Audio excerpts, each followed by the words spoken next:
Hello again, this is Captain John with another one of my video tips of the week. In today's video tip, I'm going to show you 7 common aids to navigation chart symbols you will find on your nautical or electronic chart, and how you can use these symbols for safer sailing or cruising in U.S. waters. Buoy symbols show a small open circle called a position or swing circle, and lighted buoys show a magenta disc over the open circle. Realize that buoys may lean over in strong current or be dragged off station in storms. Check the local notice to mariners or listen to the broadcast notice to mariners for the latest information. Some buoy symbols show segments with a vertical or horizontal line.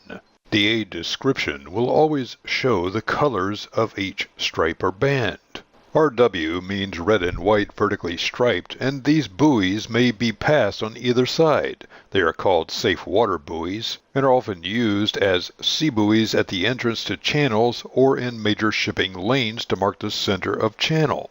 GR and RG are used to define green and red or red and green horizontal bands used on preferred channel buoys. The first letter signifies the uppermost band color. Use the uppermost band to find out which side to pass the buoy. If the uppermost band is red, keep the buoy on your right or starboard side when proceeding from seaward. If the uppermost band is green, keep the buoy on your left or port side when proceeding from seaward. BR means black and red horizontally banded, and these buoys represent extreme danger. They are called isolated danger buoys. Study your chart for more information on the safe side to pass an isolated danger buoy. In U.S. waters, only 2 aids to navigation show spherical top marks. The safe water buoy with red and white vertical stripes shows a single red spherical top mark. The isolated danger buoy, which is black and red horizontally banded, shows 2 black spherical top marks in a vertical line. Lights that are fixed into the seabed on water or built onto a structure on land will show a magenta flare or teardrop. Names will be in quotes, or for major lights in all capitals. Slanted buoy symbols are not relevant to navigation. Cartographers strive to avoid covering up shoals, soundings, wrecks, or other dangers, so they may slant the upper part of the buoy symbol.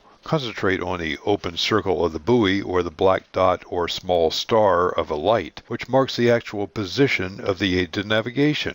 Buoys and lights found in areas where low visibility may be a problem for mariners may be equipped with bell, gong, whistle, or horn sound signals. Some aids show electronics, and these aids can always be identified by a large magenta circle around the aid symbol. You will see the letters AIS or RACON next to the aid. AIS stands for the Automatic Identification System, and buoys so equipped will give their position and identifying characteristics, and if you have an AIS receiver, you can get this information 24 hours a day. A RACON or radar beacon equipped aid to navigation will send out a signal to your radar at intervals. This signal will be a specific Morse code symbol shown in the description of the aid on your nautical or electronic chart. Vessels equipped with radar can receive this Morse code symbol on the radar scope as a series of dots and dashes. This can help you find the entrance to a safe harbor of refuge. Now you know 7 ways aids navigation can help you navigate safer on the waters of the world. This is Captain John, and this has been another one of my video tips of the week. Find more sailing tips and techniques on www.skippertips.com.